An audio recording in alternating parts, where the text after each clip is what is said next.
What's good, guys? Welcome back to Ron's Rides News. Welcome back to the channel and welcome back to another video where this is finally the debut we've all been waiting for. The new 2023 Maserati Granturismo is here. Yes, the next generation GT from Maserati is here in 3 different trim levels. The EV, which is the first EV from Maserati, and also the Granturismo V6 in Modena and Trofeo form. Now, Maserati has finally taken the wraps off of the new Maserati Granturismo, and we've seen this car teased probably 5 times before now, but Maserati has finally decided to reveal the car, and they've given us almost all the information we've wanted. And I say this because in the press release, there is not one image of the full interior. Yes, you can see it through the windshield of the car as far as the seats, but you cannot see anything else in the cockpit. So for some reason, Maserati is not exposing the steering wheel, the speedo, the new infotainment system, which leads me to believe there's something else they're working on. But the Maserati Granturismo is back after being discontinued in 2019, as only the Gran Cabrio convertible was available that year. And you can see its familiar shape. It looks like the old one, but it's an intentional decision on the company's part. They wanted to give it a familiar look, but a significant change lurks underneath the elegant design.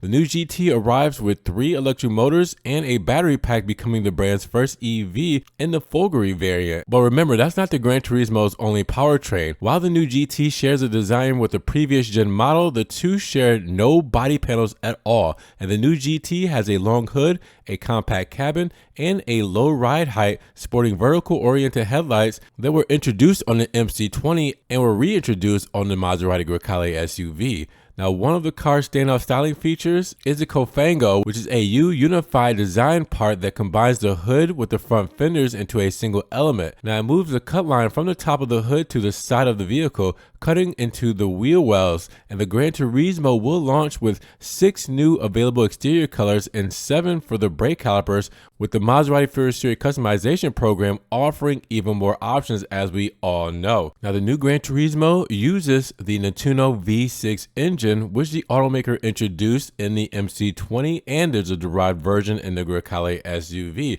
So no more V8 as you guys know it from the old naturally aspirated Ferrari derived engine. And you have all-wheel drive standard across the range, which has a rear-wheel drive bias. And the twin-turbo 3-liter engine features a wet sump in the coupe rather than the dry one, and is equipped with cylinder deactivation. The engine makes 489 horsepower, 365 kilowatts, and 442 pound-feet, 600 newton-meters of torque in the Modena, and produces 550 horsepower, 410 kilowatts, and 479 pound-feet, 650 newton-meters in the Trofeo. Remember, I told you guys that I knew the horsepower variants and that the Granturismo was not going to be as fast as the MC20, and here you are. 550 horsepower is your max for the Trofeo. Now, the Folgore, on the other hand, uses 3 300 kilowatt, 402 horsepower electric motors, 1 at the front and 2 at the rear. The car, which features an 800-volt architecture and lacks a front trunk,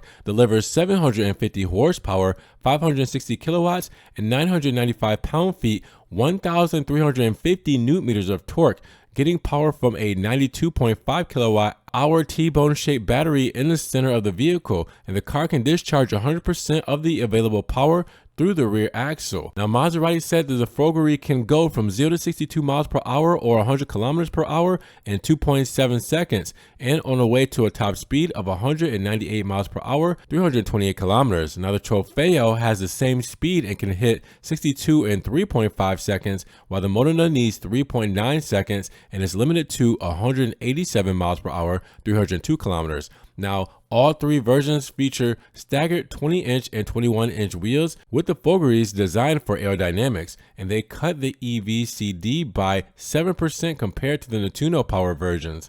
Now the Folgore also features an air inlet between the bumper and wheel arch to reduce wind noise, exclusive to that trim, and 4 designs with various finishes give the GT 7 different wheel options. Now visually, the 3 versions feature different trims and badging colors, and the Folgore has glossy black accents including the grille inserts, splitter, door handles, and DLO trim. Now Maserati finishes the badges and Trident logo in a dark copper, while the Trofeo features carbon fiber accents and side skirts with a trunk spoiler and a gloss black grille slats. Now the badge and logo are brushed in chrome pieces and the red outline, and the Modena has a black grille outline in chrome with gloss black slats, which Maserati uses for the badges, window trim, exhaust tips, and the Trident. Now the Trident brand made the Granturismo architecture modular, capable of accommodating both electric and gas powertrains with minimal changes. Over 65% of the car is made of aluminum. The Nettuno power vehicle weighs 3,957 pounds, 1,795 kilograms, while the EV tips the scales at 2,260 pounds, 4,982 kilograms. Now the EV might be heavier, but it also has a 50-50 weight distribution compared to the others with a 52-48 split. Now Maserati plans to launch the Granturismo the second quarter of 2023 next year, with the Modena and Trofeo versions arriving first, and the first electric Maserati, the Folgore, will go on sale sometime after that. But Maserati didn't say a specific timeline. Now remember, we also have the Gran Cabrio, which is the convertible version that will launch next year with both gas and electric powertrains. But Maserati hasn't given us a price yet, and we still have to see the interior. I wonder what Maserati is waiting on to show us that. We already know from spy photos and knowing the company's new design language from the MC20 and Grecale basically what it's going to look like.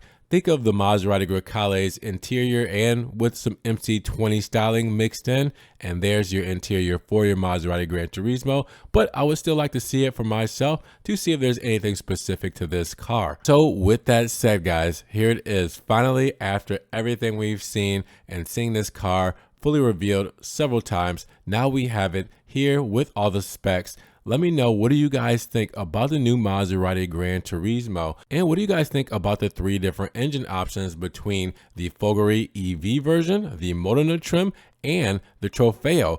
Are they fast enough for you guys? Do they have enough horsepower and torque? Are you satisfied? Do you think it will be priced right? Let me know what you guys think all about the new Granturismo down in the comments below. Now, if you guys did enjoy the video today, make sure you give it a big thumbs up. Giving the video a like will help get it up in the rankings. More people can see it, and we can have a bigger discussion on finally getting the new Maserati GT debut. Now, with that said, if you guys want to help further support the channel, always check the links down in the description below. We have a one-time link donation for my PayPal, my Cash App, my Venmo, and my Patreon, just in case you guys want to donate a couple extra dollars or 2 to the channel. I appreciate that extra love and support, guys. Thank you so much. Now, you guys can also check out the Ron's Rides merch, just in case you guys want t-shirts, stickers, tank tops, hoodies, everything Ron's Rides is there. Now, I'm also on TikTok, Facebook, Instagram, Snapchat, Twitter. See everything I'm posting: Ferrari, Maserati, Alfa Romeo, and Fiat that doesn't always make it here to the channel. And make sure you guys subscribe to the channel, but click the notification bell so you don't miss one video. Now, with that said, you guys be blessed, have a great day, and we will talk to you guys in the next Ron's Rides video. Peace.